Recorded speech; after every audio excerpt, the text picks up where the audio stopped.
everyone, welcome to today's episode of Aussie Garage. Today we've come out to Whiteman Park here in Perth for the motoring museum out here. We've got a bit of an exclusive access today, so we're going to take full advantage of that and go and see what we can find. Absolutely, and there's plenty in here, plenty of good cars, rare ones as well, which is perfect. And guys, if you're ever in the area, come down and check it out. They're open every day from 10 to 4, so... Yep, there's the sign there. There's the sign, all good. Yep. Anyway, perfect. Starting to rain, let's get in there. Yep, awesome. Well, I'm here with Patrick today, and we're at the Motor Museum at Whiteman Park. So tell us about the museum to start with. Like, how did this all come about? Well, thanks, Phil. It's fantastic to have Aussie Garage here. Appreciate it. The museum started in 1994. Okay. And it came about because in 1994 there was a collection called the Percy Martin Collection that was sold by the government at the time. Nice. And motoring enthusiasts were upset about that because a lot of motoring history, WA motoring history, was involved in that. So a group of businessmen got together, or motoring enthusiasts, Yep. led by a chap by the name of Maurice Brockwell. Okay. And they started a process of establishing a not-for-profit trust. And with the combined motoring clubs at the time, Yep. all those people got together and they started their own museum. Perfect. So we ended up with one building and a number of volunteers, and over that 28-year history now, we've established two buildings, 200 cars, Yep. 70 motorcycles, and a fantastic WA memorabilia. What you feel when you come in is the passion of the Yep. place, and that passion has been driven by the volunteers. We're a Yep. totally volunteer-run organisation. To date, we've got around about 90 volunteers Oh, that's great. who operate the museum 364 days a year. Perfect. 7 days a week. So their passion is evident in here. Yep. And they are accountable for a lot of the displays, the memorabilia that's set up. We've got a section over here called the Ken Devine Photo Gallery. You know, that guy's, he's one of our longest serving volunteers. He was here just after the inception. Yep. And he's been here every day for the last 28 years. Oh, perfect. So a fantastic group of volunteers who make this place hum. All right, so the other thing too is you've got massive amounts of different sections within the museum itself. So what are they comprised of, and what sections do you have set up? Okay, well, we've got two buildings just under 2,000 square metres each. Yep. The first building is actually aptly named Brockwell Hall. Okay. And in Brockwell Hall are cars from 1898, which is our oldest car, the Star. Yep. Up until around about late 60s Okay, nice. is are cars in that hall. Yep. And then we come into this building here, which is called aptly Ricciardo Hall, Yep. because we've got Daniel Ricciardo's RB10 F1 Yep. on loan from Daniel. And up here we've got muscle cars, 70s upwards, Yep. and a racing section, and then just general cars. Yeah, fair enough. Well, that Monaro is a one-owner car. Oh, nice. He has had that car since he was 17, I think, Oh, geez. and he's had it pristine. Same with the Charger, Yep. and same with the 69 XW Falcon. Oh, So great, yeah. that is our motoring history, frankly, for Australian motoring enthusiasts. Yeah, definitely. So what's the rarest car that you've probably got in this collection overall? The rarest car, well, there are several rare cars here. From my point of mind, it's a chap by the name of Cliff Byfield. Okay. Cliff Byfield lives in Bassendean. He was a manual arts teacher. Yep. He was here just four weeks ago for his 100th birthday. Oh, wow. And I'll okay, show you he's doing some. well. Yeah, Jeez. he's doing really well.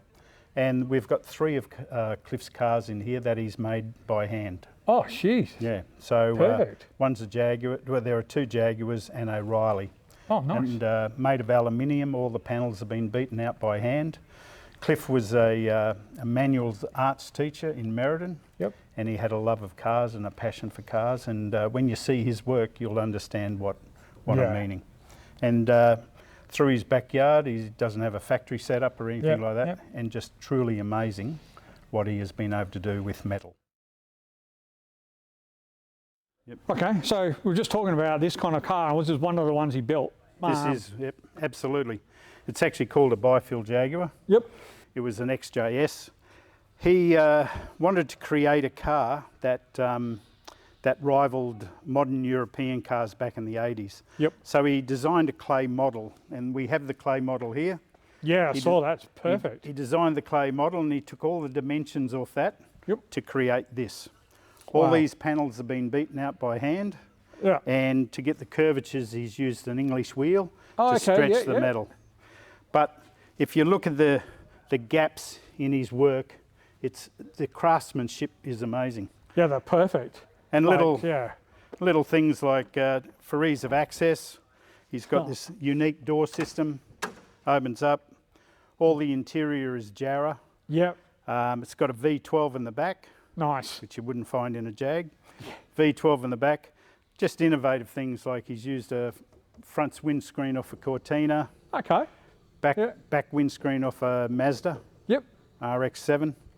Just a unique man. And there Oh, are 3 of definitely. his cars here in this museum. Yeah, well, to come up with this kind of vision and like it's flawless, and you know, you would think that this was actually done in a factory Absolutely. because it's that good. Yep. It's that good. Well, it was done in his backyard Oh, in perfect. Bassendean. Yep. Yeah, amazing man. And he just clicked over 100. Gee. And is he still doing? And he's still doing Monaro stuff? cars. Still. Wow.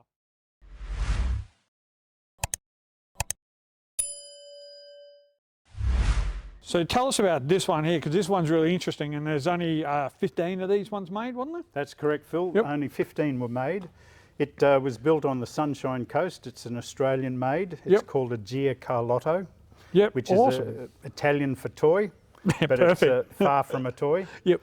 It was a Sunshine Coast guy who wanted to develop a super performance car. Yep. And so he did an arrangement with Holden, and he was able to source the Walkinshaw 5-litre V8, Nice. which he placed as a mid-engine in the car. Yeah. Perfect. He got a F1 designer to assist him, and that's why you see all these air scoops, etc. There's a lot of carbon fibre in it. As you said, 15 were made. Yep. 13 survive today. Okay. This is number 9. The concept was great, but the price became too expensive because originally he was importing just an Alpha spider body, Alpha body, and John Button at the time, back in the 70s, said if he wanted to import a body, he had to import the whole car. So it became cost prohibitive to continue to make, so he only made 15. Wow, And that was the okay. end of it. Awesome. All right. Well, what have we got next down the line here? Then we come up to another Australian manufactured car, Yep. which is the Bolwell Nagari. Yes. Back in 71, you could have a choice of a Ford motor or a Holden motor in these. Yeah. Yeah.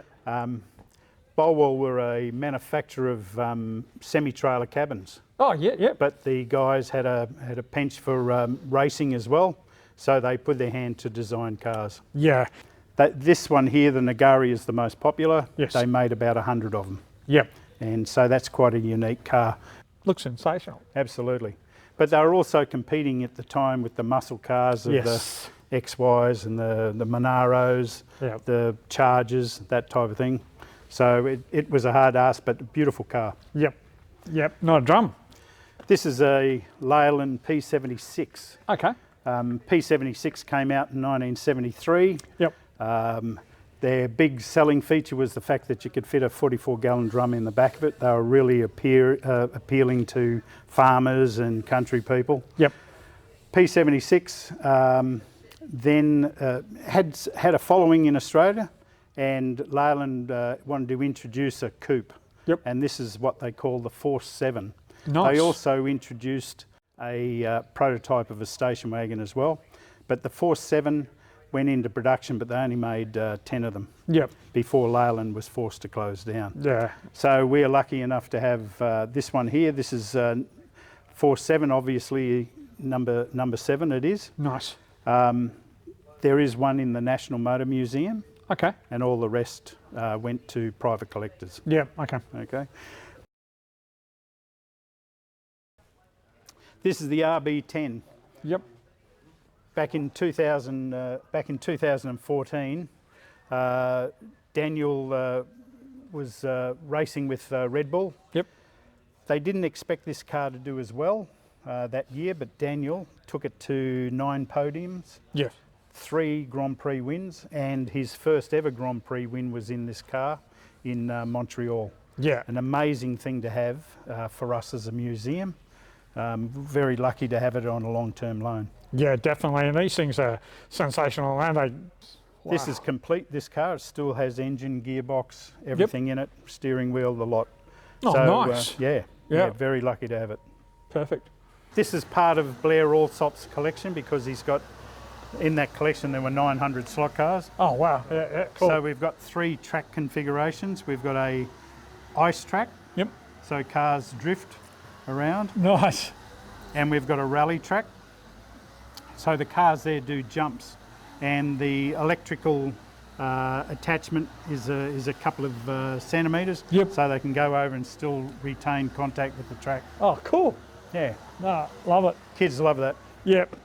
So he went to these and he became a collector, and he collected 14,000 plus die-cast models which he has donated to the museum. Wow, that's just And sensational. It's a history of motor racing Yeah. from Clark in his Team Lotus, Yep. Jim Clark, all the way through. He was a big Jacques Villeneuve fan, Yep. all the way through. So we've got starting to get this collection out on show. Another unique vehicle, Yep. Mickey Thompson's Mach 1. Wow. So back in '69, Ford wanted something that was really going to take the mind of people, Yep. and so they poured a massive amount of money into this funny car. Nice. It won all the national races. I think it was the first car ever to do a 200 mile an hour split down the straight. Wow. 6 seconds, I think. Jeez. And it remained in the US, but a local guy from Perth purchased it. Yep. And he had to make a commitment that he'd continue to run it. Okay. So Yep. this has done 3 passes at the Perth Motorplex. Wow. Okay. As Yep. part of that commitment to make sure that the car still functions as what it was intended. Yep. Yep. Yeah, so an amazing car to have an original Mickey Thompson here in Perth. Wow. And this thing, like you said, has got a big 427. That is a 427 motor. Yep. Well, here we have 2 replicas of Tiranas, 71 Tiranas, Peter Brock and Colin Bond. Yep. This Tirana here was the first model that Peter Brock won one of his first Bathursts. Yes. In a rain-soaked day, he drove it from start to finish. Colin Bond got wiped out, I think, in the first or second lap of the race. Yeah. Yep.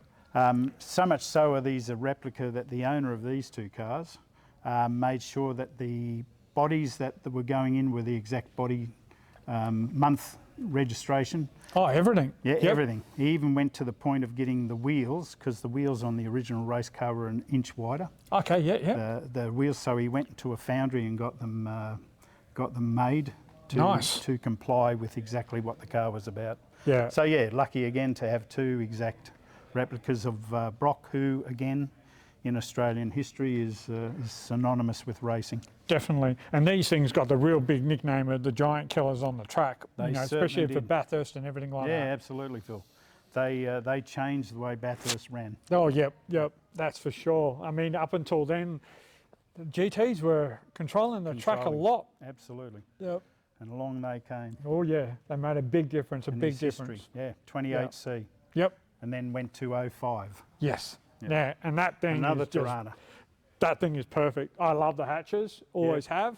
Worth a lot of money today. Well, yeah, the A9X is going for what, $2 million roughly these days, if it's a genuine. Genuine one. Yeah. 73 Monaro. What's unique about this? Well, it's the only one of its kind. When GM, naturally, when they'd bring in a CEO, the CEO that came out from America, a guy by the name of Max Wilson, he saw the Monaros and he liked them, and he said, I want you to come up with something special for me. Yep, nice. So they, as you'll see, Monaros don't come with a sunroof. No. So he got a sunroof put in.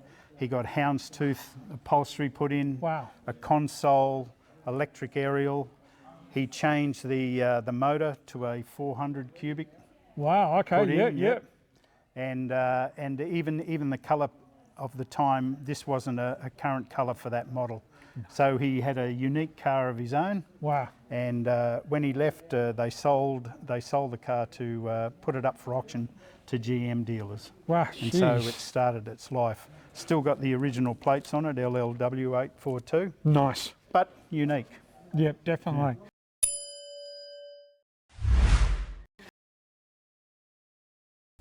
Nice. There are roughly 30,000 publications within here, from magazines to books to trade manuals, etc. Yep. So this is a reference library that we've got. So people can come here, they can ask, hey, have you got anything on an XY? And we can key into the computer and bring up every article that was written about an XY. Okay, nice. And they can come and take photocopies of the information. That's So perfect. yeah, painstaking. The volunteers again did a fantastic job. This one here, this one's beautiful. I love these XAs. 73, magnificent. It's an RPO, Nice, meaning it's one of the 200 nice. that were made for Bathurst. Quite a rare. It's the most optioned XA on the market. Yep. Everything to the vinyl roofing. Wow, okay. Now this is, you know, the XA had what, only, I think there was 6 GTs that came out, or 7 GTs that only came out with the bigger wheels and the bigger brakes and everything. And then they just went back to a normal XA GT. But these things were sensational on the track. Amazing. Yeah, Yep. amazing. Yep. Yeah, 1-2 finishes. Yep, Yep. yep, definitely, definitely. Love them. Hard tops are perfect. Yep. You got the old SS. HDVL, Yep. SS, beautiful car. Many Nice. people comment on this car. Yep. They just love it. It was the start of it, Definitely. And, you know, Peter Brock, when it was in the HDT T. versions of everything, was sensational. Now, we interviewed a guy that had a SV88 and he's still driving around in it. Yeah, And right. it's Okay. original, fully original, it's perfect. Yep. You know, and to think that they took over for the HSVs. Yeah, right. Yep. Yeah, amazing. Cobra. Oh, What more can for you sure. say? Yep, yep, definitely. 78302. Yeah, Beautiful car. yeah.